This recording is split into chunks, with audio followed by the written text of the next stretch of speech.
नमस्कार. सखी सह्याद्रीच्या आजच्या भागामध्ये मी रश्मी आंबेडकर आपल्या सगळ्यांचं मनापासून स्वागत करते.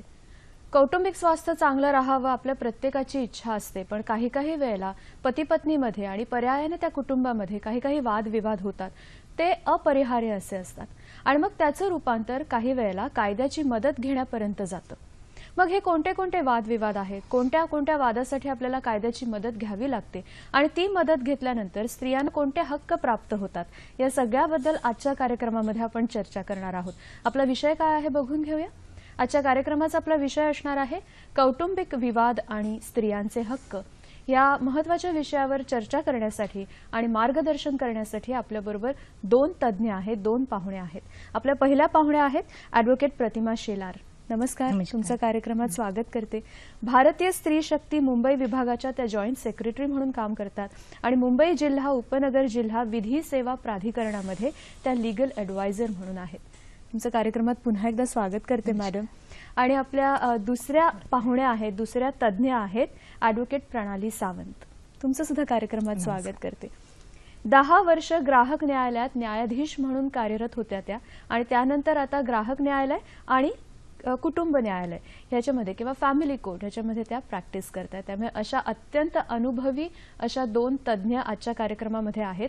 आजच्या विषयासंदर्भात कौटुंबिक विवाद आणि स्त्रियांचे हक्क या विषयावर तुम्हाला जर काही विचारायचं असेल, काही मार्गदर्शन घ्यायचं असेल तर जरूर फोन करा. त्यासाठी आपले दूरध्वनी क्रमांक आहेत 24908050, 24988050, 022 एसटीडी कोड आहे. मुंबई बाहेरून जी मंडळी फोन कॉल्स करणार आहेत त्यांच्यासाठी आणि मोबाईलच्या माध्यमातून जी फोन कॉल्स करणार आहेत त्यांच्यासाठी. फोन कराल तेव्हा काही गोष्टींची काळजी आपण नेहमीच घेतो. आजच्या विषयाशी संदर्भात जर फोन केलेत तर खूप चांगल्या चांगल्या प्रकारची माहिती आपल्यापर्यंत पोहोचू शकते. फोन कराल तेव्हा टीव्हीचा आवाज पूर्णतः बंद ठेवा, म्हणजे तुमचा आवाज सलग येईल. आणि जर मोबाईलच्या माध्यमातून तुम्ही फोन करणार असाल तर जिथे नेटवर्क चांगल्या पद्धतीने आहे तिकडे जाऊन जर बोललात तर तुमचा आवाज मध्ये कट होणार नाही आणि तो प्रश्न तुमचा आहे तो इथपर्यंत व्यवस्थित पोहोचेल. आपण आपल्या चर्चेला आता सुरुवात करणार आहोत. कौटुंबिक विवाद आणि स्त्रियांचे हक्क हाचा आपला विषय आहे. मुळात कौटुंबिक विवाद आपण कशाला म्हणायचं याचबद्दल आपण आधी बोलूया.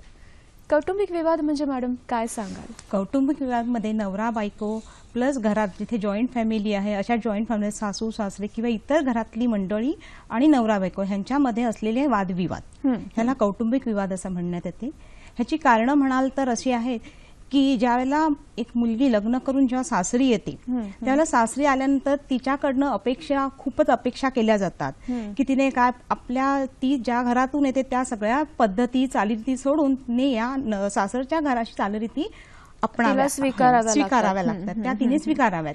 जर तिच्याकडनं त्या स्वीकारताना मागे पुढे काही झालं तर तिला त्याच्यावरनं बोललं जातं. तिच्या माहेरच्या नावावरनं टॉन्ट केले जातात किंवा माहेरच्या माणसांना बोलवलं जातं, सांगण्यात येतं की तुझ्या माहेरी असंच शिकवलं का. दुसरी गोष्ट नवरा बायकोंमध्ये असलेला इगो की मी का करू, मी कशाला करू, मीच एकटी म्हणून का सहन करू.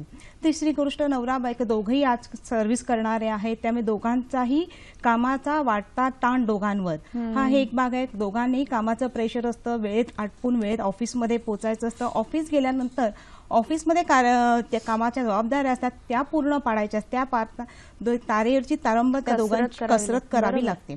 तसेच क्रुएल्टी असते. काही वेळेला बऱ्याच वेळा त्या महिलेला फार घरातून जाचक त्रास होतच असतात किंवा तिला एकसारखं टोमणे मारणं किंवा नोकरी सोड किंवा घरातली कामं आटपून, म्हणजे फार लवकर उठ आणि घरातली कामं आटपायची आणि मग तू जायचं. मग घरातल्या इतर सगळ्यांना नाश्ता, घरातल्यांचं दुपारचं जेवण ते आटपून तिने कामावर जावं. संध्याकाळी परत वेळेत घरी यावं. वेळेत घरी आल्यानंतर घरातली कामं, स्वयंपाक वगैरे सगळं करावा.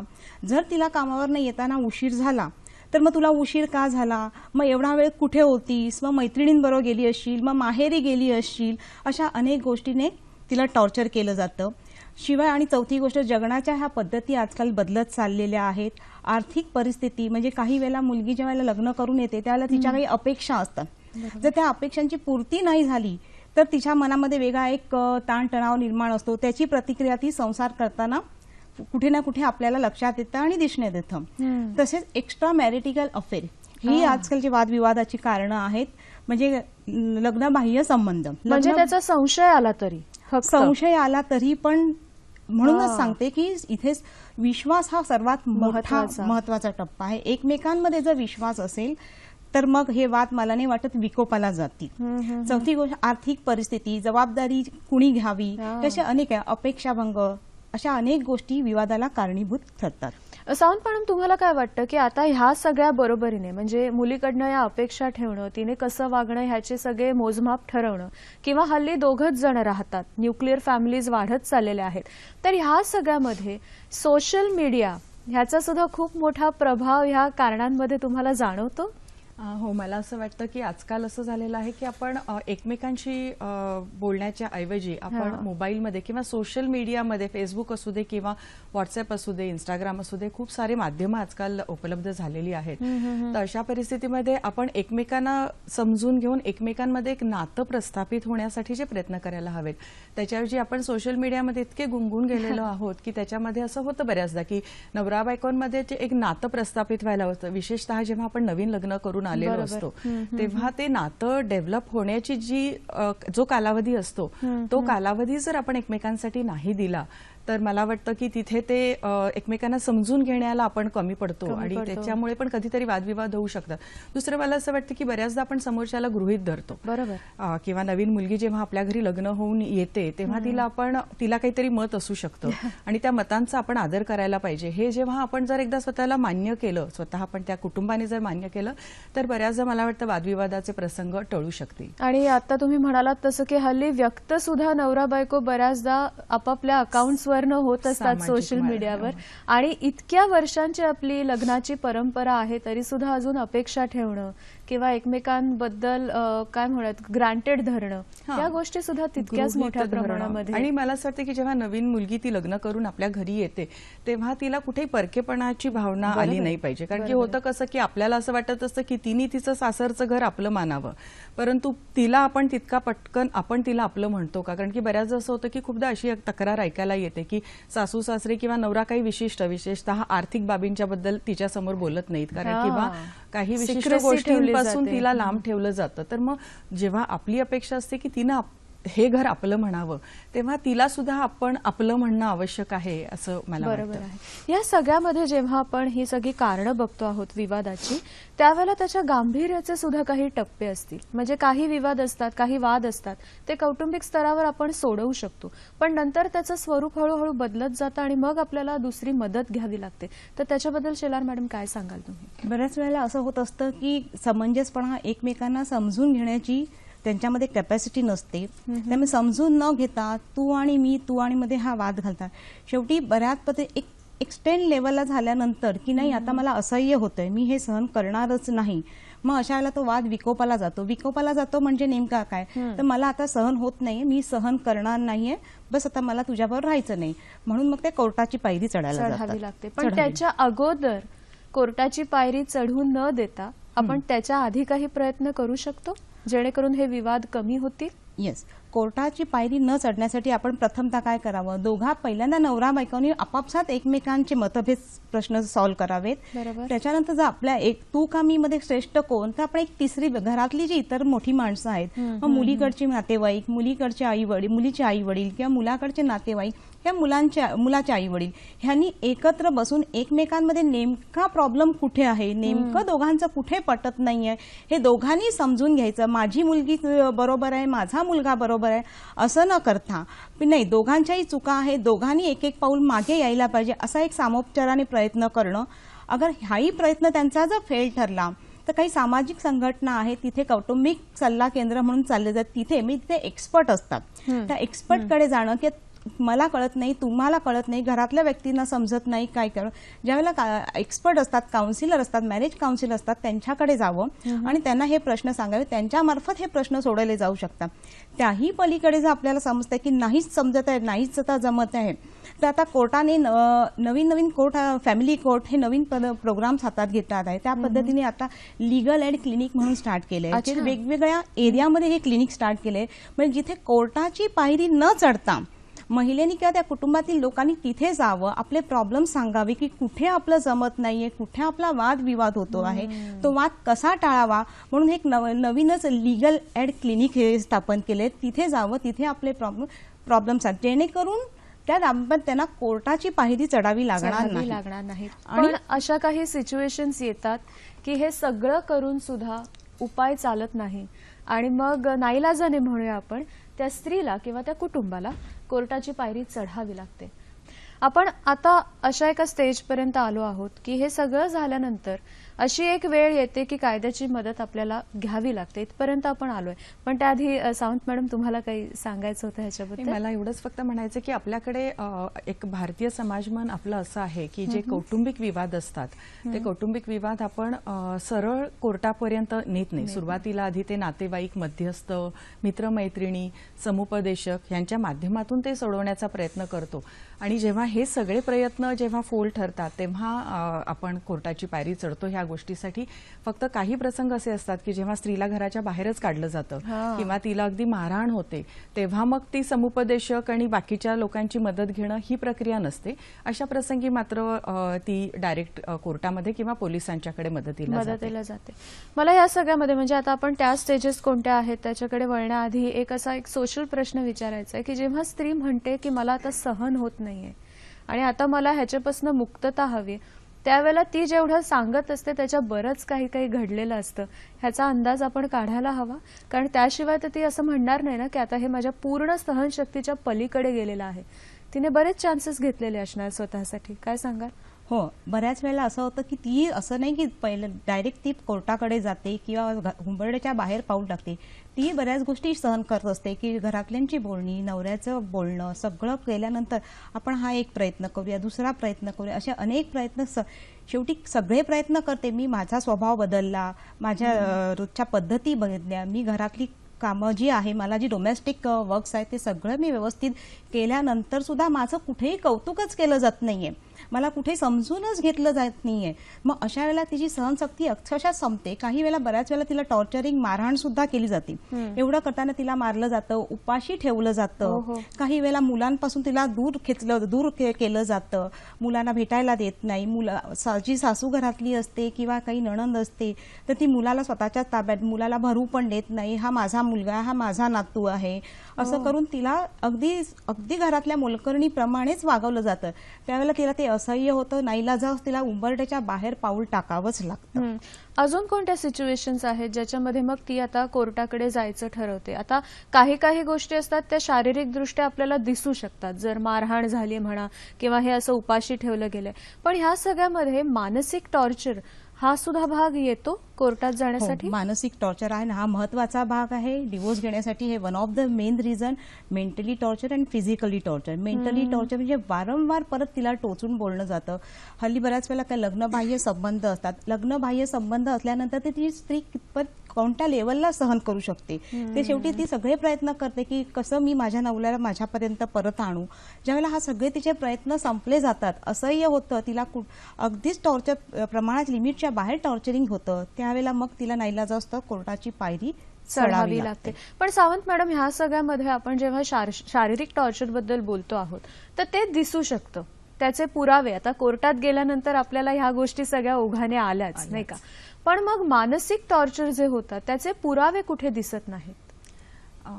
कोर्टामध्ये जाताना प्रत्येक गोष्टीसाठी, विशेषतः जेव्हा इथे हे पती पत्नीच्या संबंधांबद्दल आपण जेव्हा बोलतो आहोत तेव्हा तिथे प्रत्यक्षदर्शी साक्षीदार, जसं आपण ज्याला आय विटनेस म्हणतो, तसं असू शकत नाही प्रत्येक गोष्टींसाठी. कारण की खूप वेगळ्या आणि त्या पर्सनल वैयक्तिक तक्रारी असतात त्याच्यामध्ये. पण मग अशा वेळी परिस्थितीजन्य पुरावा, ज्याला आपण सर्कमस्टन्शियल एव्हिडन्स म्हणतो, तसा परिस्थितीजन्य पुरावा किंवा ती जी तक्रार करणारी जी महिला आहे तिच्या प्रतिज्ञापत्रामध्ये तिने जे कथन केलेलं आहे त्या सगळ्या गोष्टींचा विचार करून मग त्याच्याप्रमाणे न्यायालय निर्णय घेत राहतं. आपल्याला आता फोनच्या माध्यमातून आणखीन एक तज्ज्ञ जोडल्या गेल्यात. ॲडव्होकेट स्मिता हरताळकर आपल्या बरोबर आहेत. नमस्कार मॅडम. नमस्कार. हॅलो, सखी सह्याद्रीमध्ये तुमचं मनापासून स्वागत करते. नमस्कार मॅडम. आपल्या बरोबर ॲडव्होकेट शेलार आणि ॲडव्होकेट सावंत आहेत आणि एकंदरीत कौटुंबिक विवाद आणि स्त्रियांचे हक्क या विषयावर आपण बोलत असताना स्त्रीला काही प्रसंगामध्ये कायद्याची मदत घ्यावी लागते, इथपर्यंत आपण आलोय. मला तुम्हाला असं विचारायचंय की तिच्यासाठी एवढ्या सोयी उपलब्ध असताना सुद्धा या सगळ्यामध्ये स्त्रियांचा पुढाकार किंवा मानसिकता अशा प्रकारे कायद्याची मदत घेण्यासाठी तुम्हाला किती जाणवते आणि किती असली पाहिजे, काय सांगाल?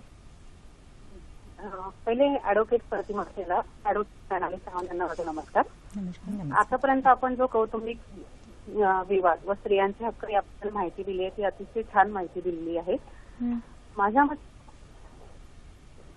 जी महिला कायद्याचा उपयोग करून घेण्यासाठी उदासीन असते त्याच्यासाठी पहिला जो आहे टिकवण्यासाठी ती तिचा पूर्ण प्रयत्न करते आणि जर तिला मदत घ्यायला लागली त्याच्यातनं जी मुलांची होणारी होरपळ असते ती तिला नको असते. या सगळ्या गोष्टी अवॉइड करायसाठी ती हे जे कायद्याचा जो वापर आहे आपल्याला दिसते. तसंच बऱ्याच वेळा आपल्या कोर्टात जायला जो आपल्याला आर्थिक जे पाठबळ लागतं त्याच्यासाठी बऱ्याच महिला या गृहिणी असतात त्या आपल्या मिस्टरांवर अवलंबून असतात. त्याच्यामुळे त्या पटकन आपल्या जवळ जो होणारा अत्याचार आहे त्याच्या विरुद्ध लगेच आवाज उठवू शकत नाही व लगेच कोर्टामध्ये जाऊ शकत नाही. त्यामुळे त्यांना बऱ्याच वेळा तो अत्याचार सहन करतच त्या तशा जगत राहतात. आणि ज्या आपण बघतो की ज्या महिला ज्या कोर्टामध्ये गेलेल्या आहेत जे महिलांवर अत्याचाराचे खटले कोर्टामध्ये प्रलंबित आहेत त्या खटल्यांमध्ये सुद्धा आपण बघतो की त्यांचे जे खटल्यांचे जे हे आहे प्रमाण आहे ते बरेच असून सुद्धा त्यावरील जे निकाल आहेत त्याला बराच प्रलंब लागतो किंवा त्याच्यावर जी होणारी गुन्हेगारांना जी कठोर जी शिक्षा होणार आहे होण्याचे प्रमाण देखील आपण बघतो ते पण सुद्धा बरेच कमी असतात.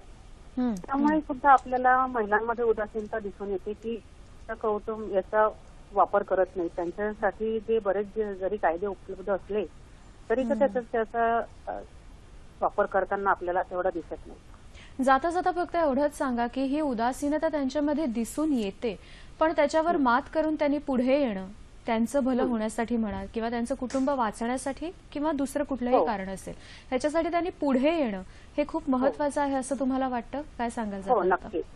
नक्कीच पुढे यायला पाहिजे. व आता त्यांच्यासाठी आपल्याला आपण बघतो की पोलीस स्टेशनमध्ये त्यांच्यासाठी बरेच समुपदेशन केंद्र उपलब्ध करून दिले आहे. बऱ्याच शहरांमध्ये प्रोटेक्शन ऑफिसर्स आहे तिथे जाऊन त्यांनी मदत मागावी व त्यांच्या विरुद्ध जो होणारा जो अत्याचार आहे त्याच्या विरुद्ध नक्की आवाज उठवावा व त्यांनी तो अत्याचार सहन न करता आपले जे संरक्षण आहे ते स्वतः करावे.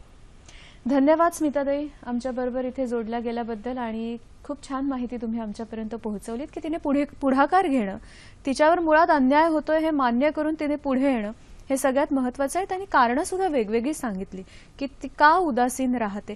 अशी परिस्थिती तुम्हाला सुद्धा प्रत्येक वेळेला अनुभवायला मिळत असेल. याबद्दल मला एवढं सांगायला आवडेल सगळ्यांना की कसं असतं की आपण ज्या तळागाळातल्या स्त्रिया आहे त्यांच्याबद्दल जर आपण बोलायचं म्हटलं तर असं असतं की ज्या समाजामध्ये किंवा ज्या संस्कारांमध्ये ज्या परिस्थितीत त्या वाढलेल्या असतात तिथे नवऱ्यांनी त्यांना मारहाण करणं किंवा नवऱ्यांनी त्यांची छळवणूक करणं हा त्यांच्या दैनंदिन जीवनाचा एक भाग झालेला असतो. म्हणजे त्यांच्या आईचं पण त्यांनी तेच पाहिलेलं असतं आणि त्या सुद्धा ते सहन करत आलेल्या असतात. त्याच्यामुळे त्या ज्या महिलांना ह्या संरक्षणाची खरी गरज आहे त्यांच्यापर्यंत हा कायदा पोहोचला आहे का, त्यांना त्यांच्या अधिकारांच्या बद्दल माहिती आहे का, हा आपल्याला मला वाटतं की अत्यंत महत्वाचा जो मुद्दा आहे तो हा आहे. आणि दुसरं असं की त्या ज्या परिस्थितीत त्या राहत असतात ज्या समाजामध्ये तिथे जर त्या बाईनी तिच्या नवऱ्याच्या विरुद्ध किंवा जर तिच्या सासू सासऱ्यांच्या विरुद्ध जर तक्रार केली तर त्या स्त्रीला ते गुन्हेगार म्हणून तिच्याकडे बघितलं जातं किंवा तिला तितकी मानाची वागणूक मिळत नाही. आणि त्याच्यामुळे मला असं वाटतं की ह्या परिस्थितीमध्ये खरं तर आपलं समाज मन बदलणं गरजेचं आहे. ह्या गोष्टीचा स्वीकार करणं की स्त्रीनी अन्याय सहन करणं हे चुकीचं आहे आणि त्याच्यासाठी जर तिला तक्रार करावी लागली तर ती चुकीची ठरत नाही. हे समाज मन तयार होणं गरजेचं आहे असं मला वाटतं. आणि त्यासाठी आपण सगळ्यांनीच जाणीवपूर्वक प्रयत्न करणं मला वाटतं की आजचा आपला हा कार्यक्रम हा त्याचाच एक भाग आहे. आणि बचत गटाच्या ज्या महिला आहेत त्यांच्या तिथे जाऊन काही त्यांच्यासाठी समुपदेशन करणं किंवा वर्तमानपत्रातून काही लिखाण करणं ह्या पद्धतीने ह्या माध्यमातून आपण ते मला वाटते करू शकतो, अगदी साध्य करू शकतो. कोल्हापूरहून एक फोन आहे. कांचन मुसळे आपल्याशी बोलतायत. नमस्कार. हॅलो हॅलो बोला. हा हॅलो आमच्या सलग प्रश्न विचारा कांचनताई. हा हॅलो पहिल्यांदा नमस्कार सगळ्यांना. नमस्कार. बोला. हॅलो टीव्हीचा आवाज कमी करा आणि सलग प्रश्न विचारा. तुमचा आवाज छान येतो इथे. बोला. हॅलो आमच्या घरी म्हणजे माझं लग्न झालं 20 वर्ष झाली आणि माझी नणंद आहे ना, लग्न झाल्यापासून आमच्या घरीच राहिली बर आणि आम्ही म्हणजे नोकरीमुळे आम्ही बाहेरच राहिलो, रत्नागिरी, गुजरात वगैरे असं. आणि आमच्या घरी शेती वगैरे त्यांच्या आई वडिलांनी म्हणजे माझ्या सासू सासऱ्यांना पाहत त्या घरीच राहिली. मग ते अजूनही घरीच आहे, अजिबातच म्हणजे जायचं नावच घेत नाही. आमचाही वाद होतो वगैरे. त्यांचं पण लग्न काय झालंय? करू हो त्यांचं लग्न लग्न झाले, झालंय? मुलं झाले 2. त्यांचे मिस्टर येऊन जाऊन करतात तिथे. बर बर बर. तुमच्या या प्रश्नाचं आपल्या तज्ज्ञ नक्की उत्तर देतील. कांचन त्यांनी जो प्रश्न विचारला होता कोल्हापूरहून, त्याचा सगळा गोष्टवर आपल्या लक्षात आला असेलच की त्यांची विवाहित नणंद त्यांच्या घरी आहे आणि कुठेतरी त्यांच्या बोलण्यावरून असं जाणवतं की त्याचा इंटरफिअरन्स वाटायला लागला. आता काय सांगाल? त्याच्यामध्ये कांचन ज्या आहेत त्यांना असं आहे की त्यांनी जे तिच्या सासरची नणंद आहे तिच्या सासरच्या माणसांना बोलवावं, शिवाय याच्या सासू सासऱ्यांनी एकत्र बसावं. आता ज्या वेळेला सासूला गरज होती किंवा आईकडे बघायला कोणी नव्हतं, नवरा बायको दोघंही बाहेर सर्व्हिस करत होते, ते इथपर्यंत तिने आली, घर सांभाळली, ओके. पण आता जर त्या स्वतः दोघं नवरा बायको म्हणजे मुलगा आणि सून त्या घरात परत आली असेल तर मला वाटतं त्यांच्या नंदेने स्वतःहून आपल्या घरी जाणं हे योग्य आहे. आणि दुसरी गोष्ट अशी आहे की त्या कांचनताईंना जर त्या नंदेचा तिच्या अस्तित्वानं जर तिला जर त्रास होत असेल, मानसिक त्रास होत असेल, काही वेळा शारीरिकही त्रास होत असेल, तर ह्यासाठी त्यांना कायद्यामध्ये प्रोव्हिजन केलेली आहे. कौटुंबिक हिंसाचार म्हणून 2005 मध्ये जो कायदा नवीन आलेला आहे त्या कायद्याच्या अंतर्गत कांचनताई त्या नंदेविरुद्ध कंप्लेंट करू शकतात. आता आपण ओघाने नाही, फक्त मला त्याच्यात थोडंसं एवढंच फक्त सांगायला आवडेल की मुळात आधी आपल्याला ह्याच्याबद्दल क्लॅरिटी नाहीये की ते जे घर, ज्या घरामध्ये ती मुलगी राहतीये त्या घरामध्ये जर त्या मुलीला सुद्धा राहण्याचा अधिकार असेल, जर तिला त्याच्यामध्ये त्या प्रॉपर्टीमध्ये जर तिचा शेअर असेल तर तिचा शेअर असताना ह्यांना त्यांना तिला जा म्हणून सांगता येणार नाही. त्याच्यामुळे मुळात आधी ह्या गोष्टी त्यांनी आपापसात कुटुंबात बसून त्यांनी एकमेकांच्या मध्ये ते समजून घ्यायला हवंय की ती तिथे का राहतीये. कारण की जसं त्यांनी म्हटलं तसं त्या इतके वर्ष त्या नोकरीवरती फिरतीवरती राहत होत्या, जर अजूनही त्या फिरतीवरती असतील आणि त्यांच्या सासू सासऱ्यांना जर गरज आहे म्हणून त्यांची नणंद राहत असेल इथे, तर त्यांना नेमका त्याचा काय त्रास होतोय हे आपल्याला स्पष्ट झालेलं नाहीये. आणि केवळ नणंद, मला असं वाटतं की कुठेतरी त्या नणंद या नात्याला जी एक निगेटिव्ह झालं असते ना ती काढून टाकायला पाहिजे. आपण कुठेतरी नेमकं समजून घ्यायला पाहिजे. आणि त्या प्रॉपर्टीमध्ये जर तिला हक्क असेल तर तिच्या आई म्हणजे तुमच्या सासऱ्यांच्या त्या प्रॉपर्टीमध्ये जर त्यांनी इच्छापत्र केलेलं असेल आणि त्याच्यामध्ये जर तिला त्याच्यात हक्क दिलेला असेल तर तितक्या सहजासहजी तुम्हाला तिला जा म्हणून सांगता येणार नाही. त्याच्यामुळे सगळं कायदेशीर बाबी तपासून मगच तुम्ही काय तो निर्णय घ्यावा. शेवटी कसं आहे की एकदा तुम्ही कायद्याचे दरवाजे ठोठावलेत तर तुमचं आणि तुमच्या नंदेच्या संबंधामध्ये वितुष्टता येण्याची शक्यता आहे. आणि जी नाती तुमची आयुष्यभरासाठी जोडली गेलेली आहेत त्याच्यामध्ये अशी कटुता येणं योग्य नाही. त्याच्यामुळे नीट सगळी चौकशी करून सामोपचाराने जर ह्याच्यातून काही मार्ग काढता आला तर तो तुम्ही बघावा असं मला वाटतं. म्हणजे शेलार मॅडमने मगाशी सांगितलं तसं की अगदी इनिशियल स्टेजला जर तुम्ही समेट घडवून आणू शकत असाल तर तुम्हाला पुढे जाण्याची शक्यता मग काही उरत नाही. बरोबर आहे. मग ते समुपदेशन घरच्या पातळीवर सुद्धा होऊ शकतं. हो ना. तर त्यांच्या दोन्ही कुटुंबातल्या व्यक्तींनी एकत्र येणं आणि प्रॉब्लेम सॉल्व्ह करणं हा एक महत्त्वाचा इनिशियल स्टेज काउन्सिलिंग होणं फार गरजेचं आहे. आता त्यांनी उल्लेख केला की 2005चा जो कायदा आलेला आहे डोमेस्टिक व्हायलन्स, तर त्याच्याबद्दल आता त्यांनी विषय काढलाच तर तुम्ही काय सांगाल आणखी? महिलांचे कौटुंबिक हिंसाचारापासून संरक्षण हा जो कायदा 2005 मध्ये त्याचा अस्तित्वात आला आणि 2006 पासून त्याची अंमलबजावणी सुरू झालेली आहे. मला वाटतं की हा कायदा अत्यंत महत्वाचा ह्या दृष्टीने आहे की आतापर्यंत जेव्हा आपण सेक्शन 498 बद्दल खूप सगळ्यांना माहिती आहे, तर त्या कलमाअंतर्गत जेव्हा तक्रार केली जायची तेव्हा ज्याच्या विरुद्ध तक्रार केलेली आहे त्यांना शिक्षा होण्याच्या पलीकडे त्या पीडित स्त्रीला काही विशेष फायदा त्याच्यातून किंवा तिला दिलासा काही त्याच्यातून मिळायचा नाही. परंतु आता हा जो कायदा आलेला आहे त्या कायद्यामधून त्या स्त्रीच्या हक्कांचं संरक्षण खूप समर्थपणे आणि खूप व्यवस्थित केलं जातं आणि त्या दृष्टीने हा कायदा अत्यंत महत्वाचा आणि खूप चांगलं एक प्रभावी माध्यम स्त्रियांना त्यांच्या तक्रारींचं निवारण करून घेण्यासाठी उपलब्ध झालेला आहे. याच्यामध्ये कोणत्या कोणत्या गोष्टींचा समावेश होतो? म्हणजे आता हा सर्वसमावेशक आहे असं आपण जेव्हा आधी चर्चा केली, म्हणजे फक्त नवरा बायको वगैरे इतपत मर्यादित न राहता त्याची व्याप्ती खूप मोठी आहे. आपण त्याच्याबद्दल बोलूया. आपण एक फोन घेऊया का? डोंबिवलीहून फोन आहे. मुग्धा मुकादम आपल्याशी बोलतायत. नमस्कार. हा नमस्कार मॅडम. मला असं विचारायचं आहे की इथे तुम्ही कौटुंबिक वादविवाद असं लिहिलेलं आहे. मी पण एक सासूच आहे तर मला तुमच्याकडनंच ऍडवाइस असा हवाय की आम्ही कसं वागायचं. कारण कितीही आपण काही केलं तरी जर म्हणतात ना कुत्र्याचं शेपूट वाकडच आहे असं जर असेल तर आम्ही कसं वागायचं. कारण आणि हे सगळं मुलींच्या दृष्टीने विचार चाललेला आहे. मुलांची मानसिकता जपणं हे सुद्धा आहे की नाहीये हे मला पाहिजे. धन्यवाद. खूप महत्वाचा प्रश्न आहे. मला जेव्हा असं- आपण कुटुंब म्हणतो तेव्हा ते दोघांचं सगळ्यात आधी असतं, नाही का? मला असं वाटतं की त्यांनी खूप साऱ्या प्रेक्षकांच्या मनातला हा प्रश्न बरोबर असणार आहे. आहे. कारण की असं आहे की आपण स्त्रियांच्या हक्कांच्या बद्दल जेव्हा बोलतो तेव्हा त्यांचे हक्क आणि अधिकार आणि त्याच्याबरोबरच जबाबदाऱ्या ह्या एकाच नाण्याच्या दोन बाजू आहेत. त्याच्यामुळे तुम्ही जेव्हा हक्कांच्या बद्दल सजग असता तेव्हा तुमच्या जबाबदाऱ्यांबद्दल पण तुम्ही असलं पाहिजे असं मला वाटतं. खूपदा कसं होतं, जसं आपण मगाशी म्हटलं की नवीन सून घरामध्ये आल्यानंतर तिला परकेपणाची वागणूक आपण देऊ नये. आपण असं म्हणत असताना जी नवीन येणारी सून ह्या घरामध्ये येते तिने सुद्धा त्या घराला आपलं मानलं पाहिजे. आजकाल काय झालंय की आपल्या अधिकारांच्या बद्दल आणि हक्कांच्या बद्दल आपल्यामध्ये इतकी तीव्र जागरूकता आहे किंवा त्या भावना इतक्या तीव्र आहेत की आपण आल्यापासून त्या क्षणापासून मला असं वाटतं की हा मी म्हणेन तसं हे ते घडायला हवं. तर तसं नसतं. जिथे मानवी संबंध आहेत, जिथे तुम्ही एका नवीन घरामध्ये येत आहात तेव्हा तुम्ही एकमेकांना, त्या कुटुंबातल्या सदस्यांनी एकमेकांना समजून घ्यायला हवं, एकमेकांना तो वेळ द्यायला हवाय आणि हळूहळू दोन गोष्टी त्या घरातल्या, दोन गोष्टी माझ्या घरातल्या असं करत ती सरमिसळ करत पुढे जायला हवंय.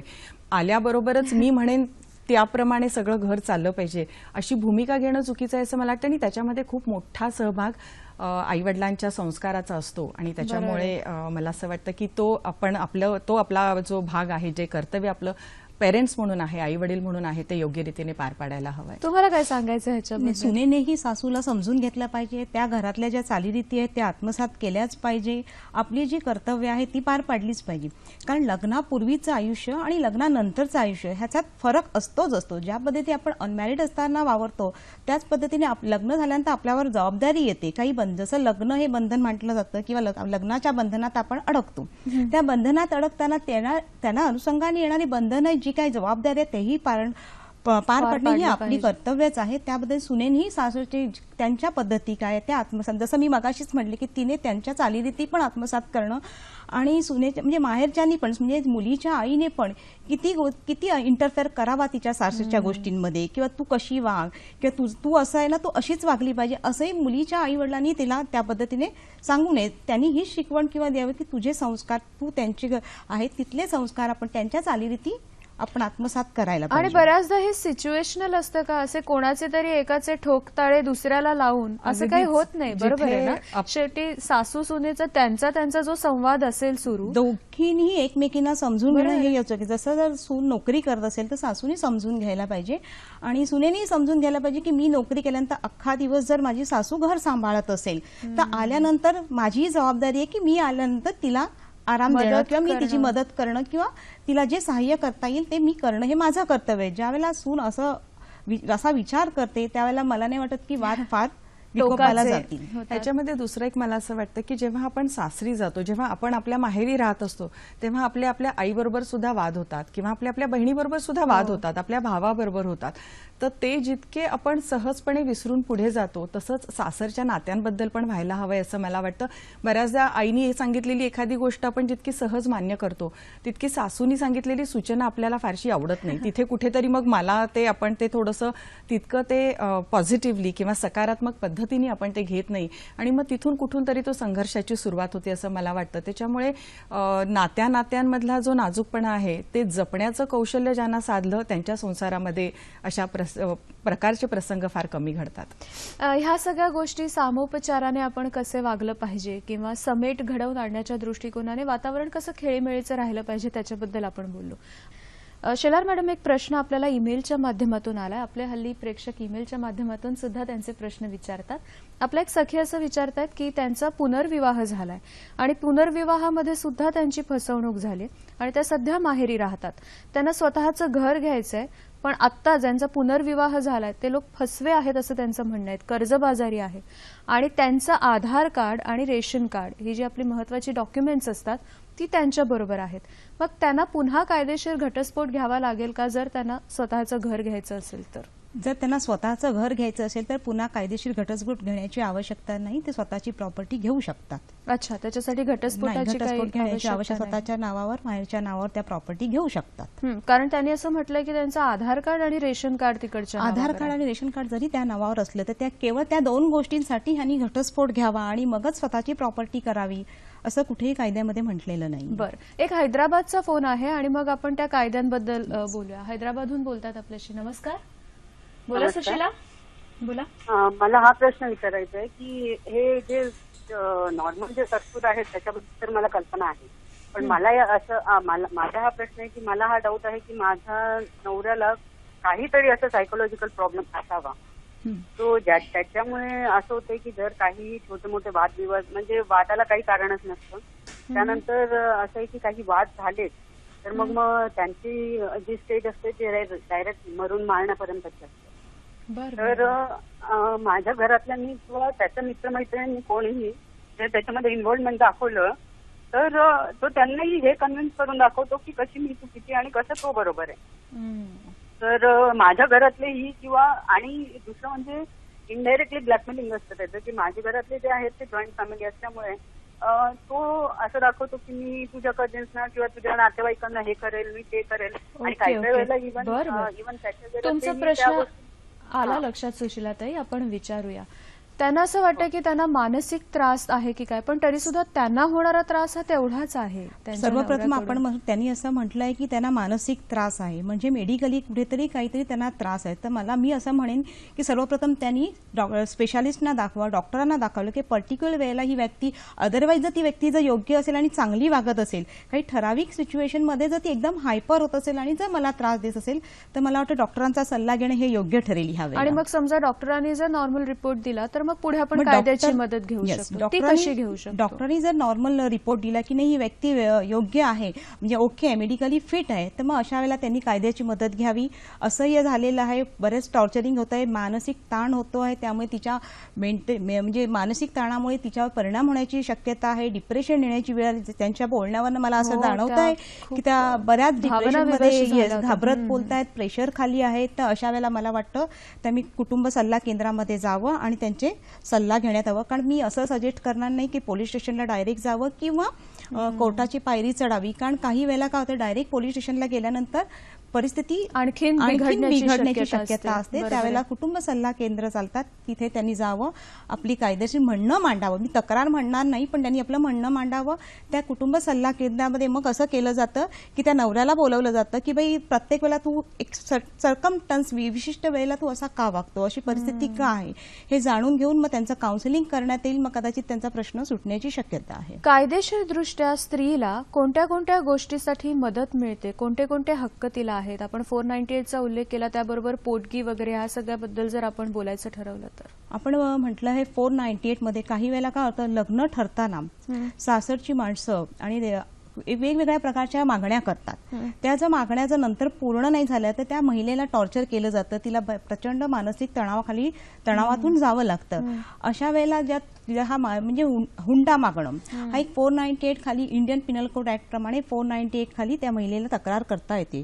ही तक्रार ती कुठे करू शकते, ती डायरेक्ट पोलीस स्टेशनला जाऊन कंप्लेंट करू शकते. आणि त्याचा जो तिला त्रास केवळ पैसा मागतायत, हुंडा मागतायत किंवा लग्नाच्या वेळेला ज्या मागण्या केल्या होत्या त्या पूर्ण केलेल्या नाहीयेत म्हणून माझा मानसिक त्रास छळ केला जातोय, त्या ह्या कायद्याच्या अंतर्गत ती कंप्लेंट करू शकते. आणि मग दुसऱ्या ज्या गोष्टी असतात की खर्च कोणी करायचा, समजा जर ते वेगळे राहायला लागले तर पोटगी वगैरे ह्याच्या संदर्भात सुद्धा कायद्याकडनं काय काय मदत मिळू शकते? जर त्या महिलेला नवऱ्याबरोबर राहणं हे असह्य झालेलं आहे आणि प्रचंड मानसिक तणाव तिच्यावर असेल आणि जर ती वेगळी राहत असेल किंवा ती माहेरी गेली असेल तर मात्र तिचं भरण पोषण पालन पोषणाची ही जबाबदारी ही संपूर्ण नवऱ्याची असते. त्यामुळे जरी ती माहेरी राहत असली तरी पण तिला कोर्टाकडे पोटगीसाठी अर्ज करता येतो. अच्छा, आपण आणखीन बोलूया ह्याच्याबद्दल, पण डॉक्टर मोहिते बोलतात आपल्याशी कराडहून. नमस्कार, बोला सविताजी. अतिशय स्तुत्य कार्यक्रम, आपलं अभिनंदन. मला ऍडव्होकेट प्रणाली सावंत यांना विचारायचंय की त्यांनी आपापसातील नातेसंबंधांबद्दल इतकं छान विश्लेषण केलं आणि खालच्या स्तरातील महिलांसाठी पण त्यांनी खूपच छान सांगितलं. पण आजकाल मिडल क्लासमध्ये, मध्यमवर्गीयांमध्ये सुद्धा घटस्फोटाचं वाढतं प्रमाण बघता प्री मॅरिटल काउन्सिलिंग प्रॉब्लेम होण्याच्या आधीच थांबवण्याच्या दृष्टीने ही काळाची गरज आहे का, आणि असतील तर त्याचे सेंटर्स कुठे कुठे उपलब्ध आहेत, जेणेकरून वयात येणाऱ्या मुलामुलींना तिथे जाणं आणि नुसत्या रोमॅन्टिसाइज जे लग्न हे झालेलं आहे आणि त्यानंतरचं आयुष्य, त्यापेक्षा जबाबदाऱ्या, ऍडजस्टमेंट आणि कॉम्प्रोमाइजेस ह्या सगळ्यांबद्दल त्यांना माहिती करून देणं, ह्याबद्दल मला वाटतं ह्या माध्यमातून आपण युवा पिढीला मार्गदर्शन आणि त्याचे नंबर्स उपलब्ध असतील तर सांगितलं तर फार छान काम होईल. आणि परत एकदा आपलं सर्वांचं अभिनंदन.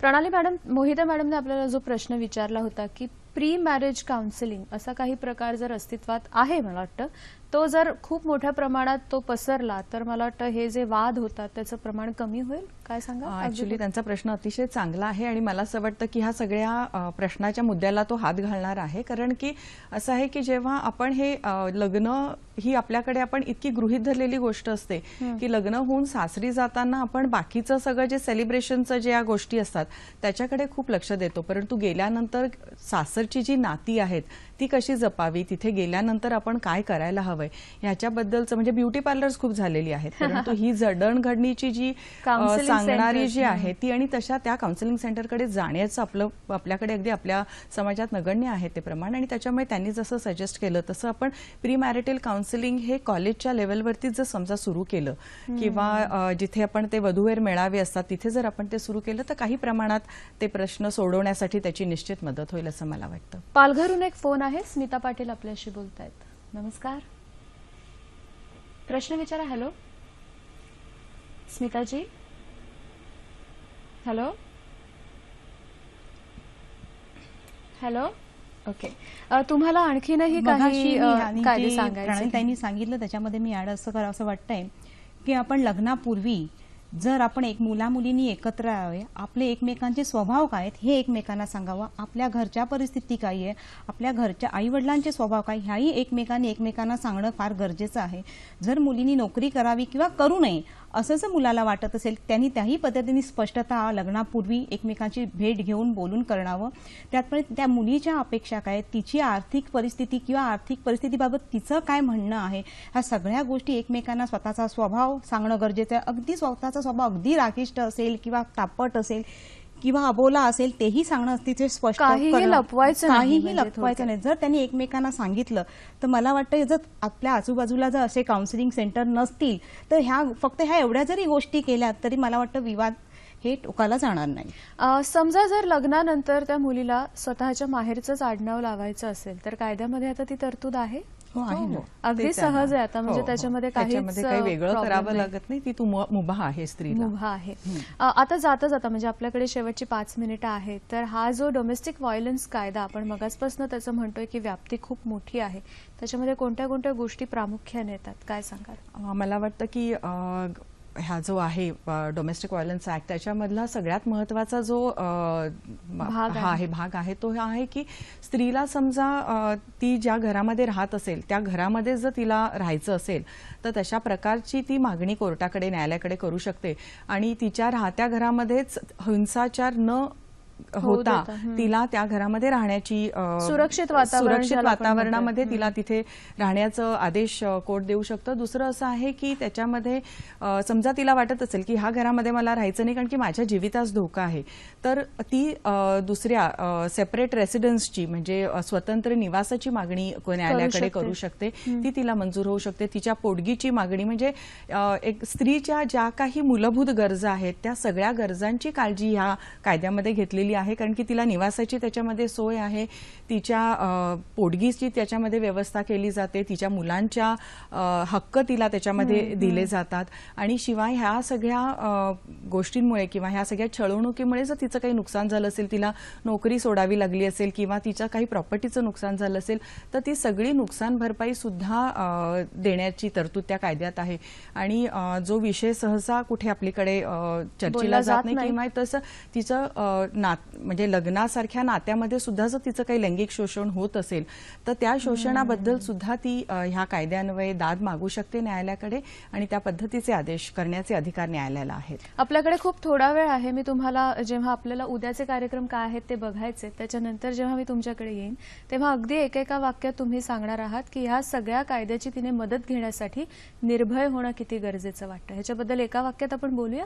पण आपल्या सखी सह्याद्रीमध्ये खूप वेगवेगळे विषय असतात. उद्याचा आपला बुधवारचा आपला विषय काय आहे बघूया. उद्याच्या आपल्या सखी सह्याद्रीमध्ये विषय आपला आहे पर्यावरण स्नेही गणेशोत्सव आणि ह्याच्यामध्ये सहभागी होणार आहेत प्राध्यापक विद्याधर वालावलकर, पर्यावरण तज्ज्ञ आहेत ते, आणि शुभांगी उंबरकर, ज्येष्ठ शास्त्रज्ञ. त्यामुळे पर्यावरण स्नेही गणेशोत्सव कसा असावा, कसा असला पाहिजे याबद्दल तुम्हाला जर काही विचारायचं असेल तर आपल्या बुधवारच्या सखी सह्याद्रीमध्ये फोनच्या माध्यमातून आणि ईमेलच्या द्वारे सुद्धा तुम्ही प्रश्न पाठवू शकता. तुमचे प्रश्न आमच्यापर्यंत जरूर पोहोचवा. अगदी जाता जाता आता ह्या सगळ्यामध्ये तिने निर्भय होणं फार गरजेचं आहे. कोणत्याही प्रकारची भीती न बाळगता जे काही असेल त्याच्यासाठी पुढे येणं हे किती महत्वाचं ठरतं. तिने निर्भय होणं हे फार महत्त्वाचं ठरतं. स्वतः एकदम कॉन्फिडेंटली राहणं, कायद्याविषयी तिला माहिती असली पाहिजे. महिलांविषयीचे कायदे काय ह्याची माहिती असणं गरजेचं आहे. पण हे माहिती आहे म्हणून त्याचा वापर केलाच पाहिजे असं नाहीये. मी तर शॉर्टमध्ये असंच म्हणेन की महिलांसाठी जे कायदे निर्माण केले गेलेले आहेत ते केवळ ढाल म्हणून वापरावे, हत्यार म्हणून महिलांनी वापरू नये. कारण का प्रोटेक्शन म्हणून तुम्हाला दिलेलं आहे. ह्या सगळ्या कायद्यांच्या अंतर्गत काय म्हटलं गेलं आहे की महिलांना प्रोटेक्शन, महिलांचं सुरक्षितता, हा जर कायद्याचा मुख्य उद्देश काय आहे तर महिलांना सुरक्षितता वाटावी, प्रोटेक्शन तिचं व्हावं. असं म्हणताना मग पण त्या सगळ्या कायद्यांचा उपयोग ढाल म्हणून करावा, हत्यार म्हणून करू नये. की महिलांना कायदा दिलेला आहे, चला आता कायद्यात हे आहे ना, मला एक कानाखाली मारली ना नवऱ्याने किंवा सासू काय बोलली ना, मी चालले कायद्यात. किंवा प्रत्येक वेळेला घरच्या माणसांना कायद्याची धमकी किंवा कायद्याची भीती दाखवू नये. हे आपले संसार जोडायचे, तोडायचे नाहीये. त्या दृष्टीने आपण विचार करायला पाहिजे. तुम्ही काय सांगाल जाता जाता? मला फक्त एवढंच वाटतं की कायदा फक्त निर्माण करून कोणत्याही स्त्रीचं संरक्षण होणार नाही असं मला वाटतं. कायदा जे निर्माण झालेला आहे तिथे कुठल्याही स्त्रीने अन्याय सहन करू नये ह्याच्याबद्दल कोणाचं दुमत असेल असं मला वाटत नाही. आणि जिथे अन्याय होईल तिथे आपलं परिमार्जन त्यांनी कायद्याच्या आधारे करून घ्यावं असं मला वाटतं. कारण की त्यांनी जर हे त्यांच्या अन्यायाच्या विरुद्ध जर त्यांनी आवाज उठवला तर दुसरा कोणीतरी एखादा पुरुष अन्य स्त्रीवरती अन्याय करताना विचार करेल. कारण की त्यांना त्याची जाणीव होईल की असं जर झालं तर मला ह्याच्याबद्दल शिक्षा होऊ शकते. आणि म्हणून अन्याय झाल्यास त्याच्याबद्दल आवाज उठवणं हे गरजेचं आहे असं मला वाटतं. कसा वाटला आजचा कार्यक्रम? खूप महत्त्वाच्या विषयावर आपण बोललो आणि त्याबरोबरीने आपले इतरही कार्यक्रम कसे वाटतात तुमच्या प्रतिक्रिया आमच्यापर्यंत जरूर पोहोचवा. 2 माध्यमं आहेत.